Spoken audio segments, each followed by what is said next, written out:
తెల్లవారే వెలుగు రేఖలా పచ్చ పచ్చ పచ్చి మట్టి బొమ్మలా అల్లి బిల్లి వెన్న పాల నురగలా అచ్చ తెలుగు ఇంటి పూల కొమ్మలా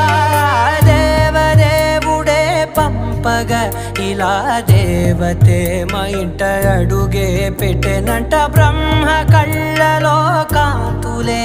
మా అమ్మలా మా కోసం మళ్ళీ లాలి పాడేనంట.